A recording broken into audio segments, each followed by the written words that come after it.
Clístenes, que mantém um grupo, isso é importante, em torno de 100 alunos.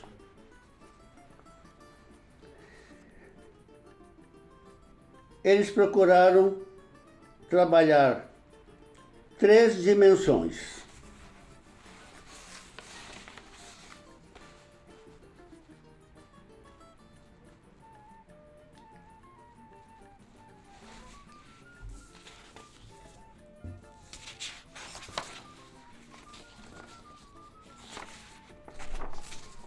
Primeira dimensão: instaurar uma outra relação com o saber, com o conhecimento, para evitar o desinteresse, a desmotivação e o fracasso escolar. Primeiro, instaurar uma outra relação com o saber, para evitar o desinteresse, a desmotivação e o fracasso. Segunda preocupação: estabelecer uma prevenção eficaz da violência. O problema é que nossos colegas estavam aí reclamando. Alunos agredindo professores. Terceiro, permitir a aprendizagem verdadeira da democracia. Isso é extremamente importante. Essa outra escola não virá da escola cívico-militar, que não ensina democracia, mas pelo contrário, é a negação da democracia e a afirmação de uma burocracia autoritária, impositiva.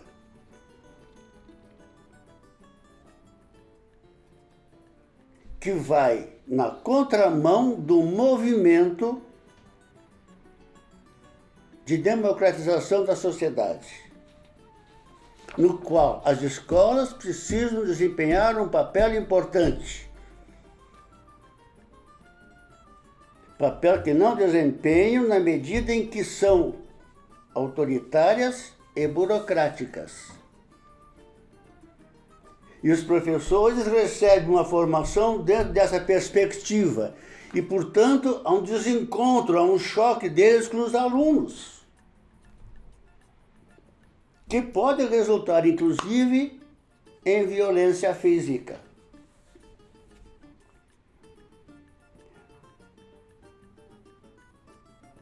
Que é um desdobramento de uma violência simbólica, que pode ser muito forte. Bom, essa escola se estruturou, então, uma outra relação com o saber. Isso foi feito modulando o tempo escolar. Lutar contra o fracasso escolar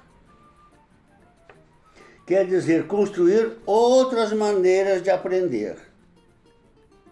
O professor Pacheco insiste muito nisso, outra maneira de aprender. Esse eixo pedagógico é central.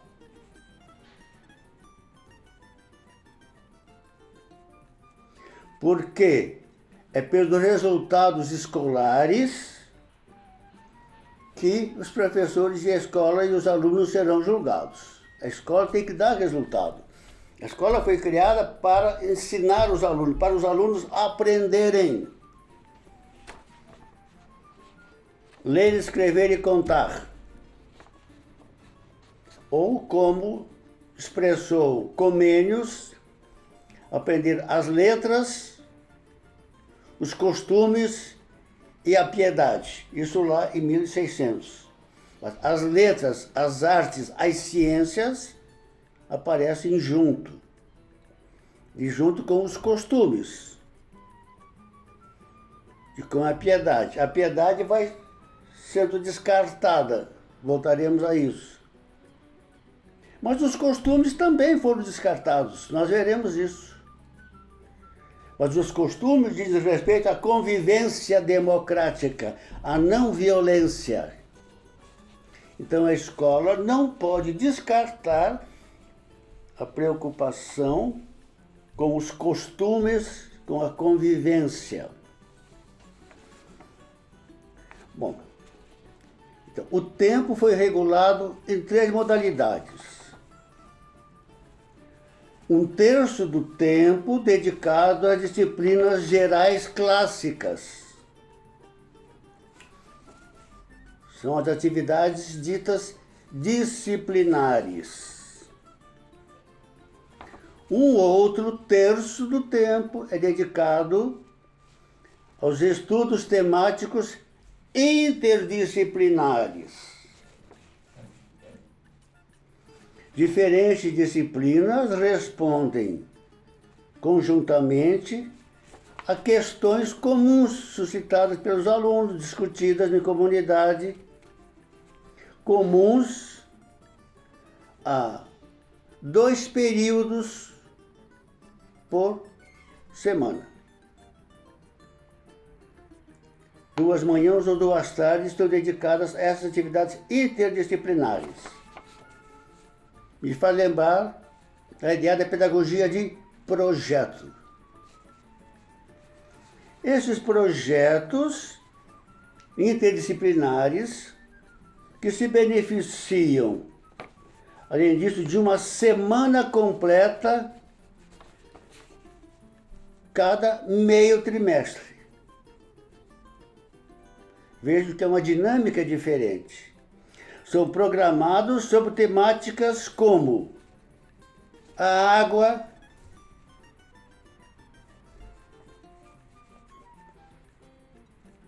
no caso aqui o estuário da Gironda, como eu estou aqui no Distrito Federal.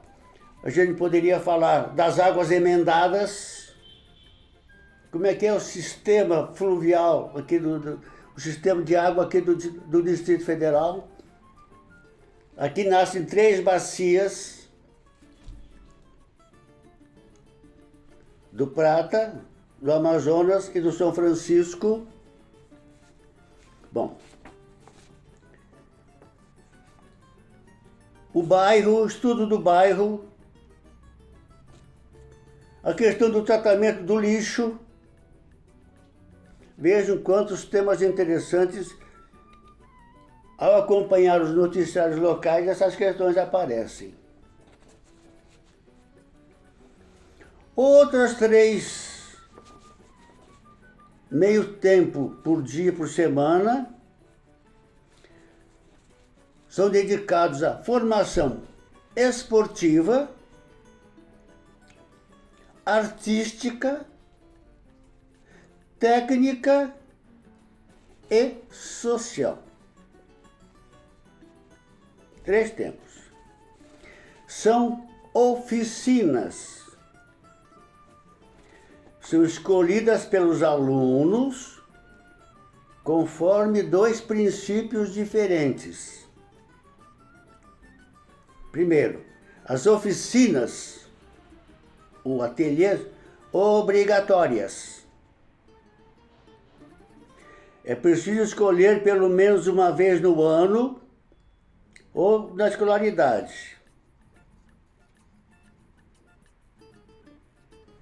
E aí você tem a educação física, a educação musical, a educação artística e a educação técnica.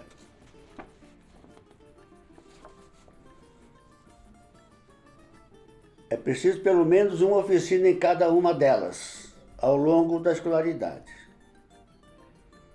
Depois, as oficinas opcionais, propostas pelos alunos ou pelos professores, que incluem teatro, educação às mídias, que eu hoje tornaria obrigatória, jornal, culinária.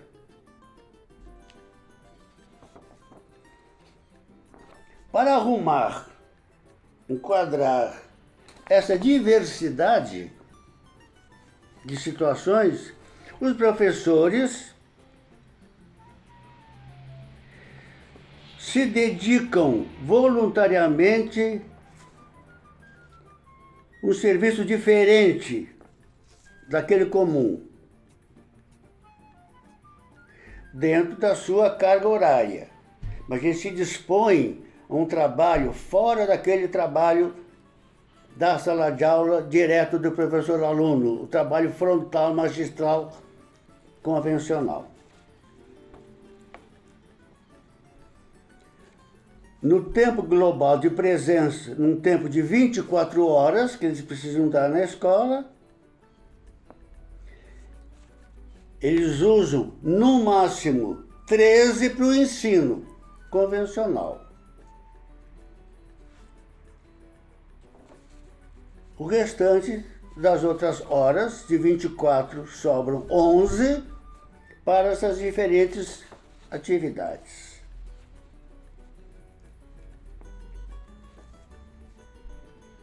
Trabalho em equipe, encontros, ajuda personalizada aos alunos, tutoria, supervisão de grupos, participar da gestão do estabelecimento,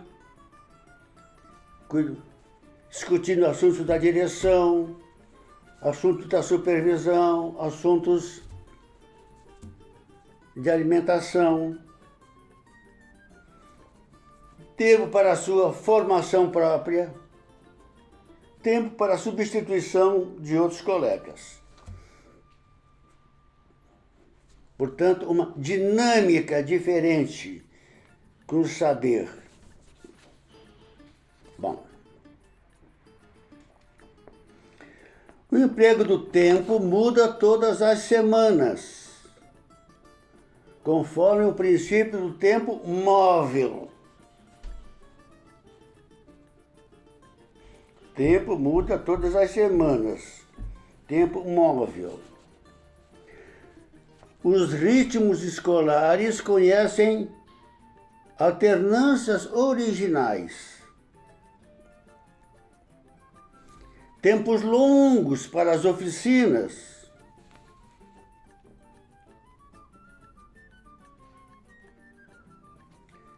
Os alunos escolhem a cada trimestre as atividades lá que vão fazer, conforme a gente viu acima, nas oficinas.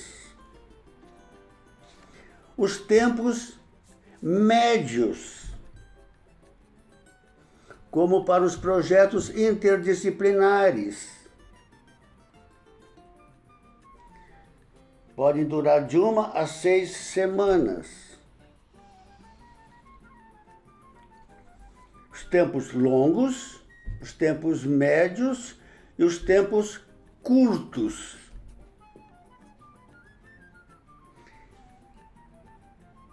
No meio período todo dia, os alunos podem fazer atividades diferentes. Leituras, comunicação. Assim, bom, ao entrar em sala de aula, cada aluno tem um papel a desempenhar. Está lá escrito: quem vai hoje cuidar do quadro da organização da sala, das diferentes atividades de interesse do grupo.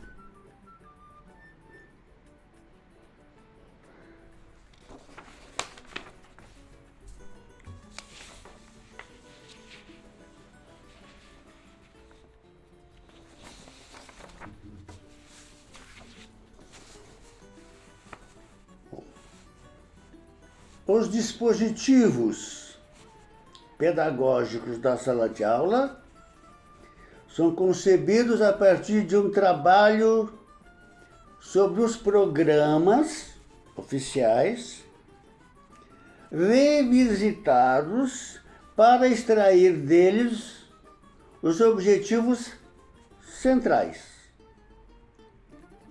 e as competências que cada disciplina deve desenvolver. O que é fundamental em cada uma delas? Português, matemática, história, geografia, ciências.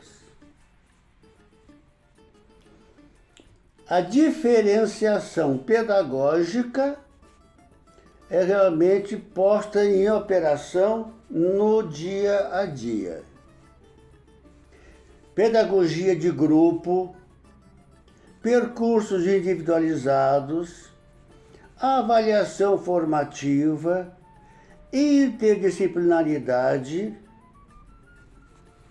e o educativo, o formativo, os costumes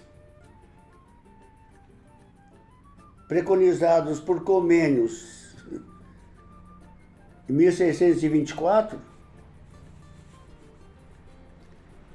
estreitamente ligado com as aprendizagens disciplinares. Então nós temos instrução e educação, ensino e formação. Essas duas dimensões sendo tratadas articuladamente. Os alunos e os pais são os atores e os parceiros constantes da equipe educativa. Então veja que coisa maravilhosa. Nós não temos os alunos agredindo os professores, nem os professores xingando os alunos. Nós temos uma parceria dos professores com os alunos e os pais. Os alunos e os pais como atores. Nós vamos, oportunamente, abordar esse conceito de ator na teoria das organizações. Bom, então nós temos aqui a relação, uma outra relação com o saber. Como é que no Clístenes eles pensaram essa dimensão. O texto está em francês, vocês podem encontrar na internet, né? Clístenes.